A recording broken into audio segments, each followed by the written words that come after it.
அண்மை செய்தியை பார்த்து வருகிறோம். கஞ்சாவுடன் முதலமைச்சரிடம் மனு கொடுக்க முயன்ற பாஜக பிரமுகர் மதுரையில் கைது செய்யப்பட்டிருக்கிறார். அண்மை செய்தியாக பார்த்து வருகிறோம். மதுரை வழியாக கொடைக்கானல் செல்ல இருந்த முதல்வரிடம் கஞ்சாவுடன் மனு கொடுக்க முயற்சித்தார். இந்நிலையில் பாஜக பிரமுகர் மதுரையில் கைது செய்யப்பட்டிருக்கிறார்.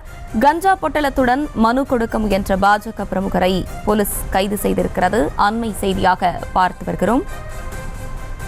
கஞ்சாவுடன் பாஜக பிரமுகர் தற்போது கைது செய்யப்பட்டிருக்கிறார். அண்மை செய்தியாக பார்த்து வருகிறோம். கஞ்சாவுடன் முதலமைச்சரிடம் மனு கொடுக்க முயன்ற பாஜக பிரமுகர் மதுரையில் தற்போது கைது செய்யப்பட்டிருக்கிறார். மதுரை வழியாக கொடைக்கானல் செல்ல இருந்த முதல்வரிடம் கஞ்சாவுடன் மனு கொடுக்க முயற்சித்திருக்கிறார். இந்நிலையில் கஞ்சாவுடன் வந்த பாஜக பிரமுகர் தற்சமயம் கைது செய்யப்பட்டிருக்கிறார். மேலும் விவரங்களோடு இணைகிறார் செய்தியாளர் விக்னேஷ். விக்னேஷ், வணக்கம். இது குறித்தான விவரங்களை வழங்கலாம்.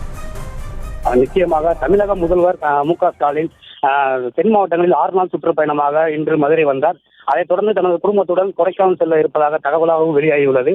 இந்த நிலையில் மதுரை விமான நிலையம் வந்த தமிழக முதல்வரிடம் மனு கொடுப்பதற்காக பாஜக நிர்வாகி கஞ்சா பொட்டலத்துடன் மனு கொடுக்க வந்த பாஜக நிர்வாகியை விமான நிலைய காவல்துறையினர் கைது செய்து தற்போது அழைத்து சென்றுள்ளனர்.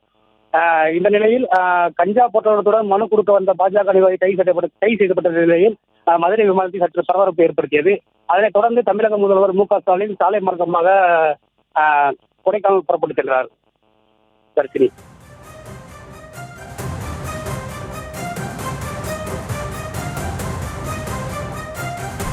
விவரங்களை வழங்கியமைக்கு நன்றி விக்னேஷ்.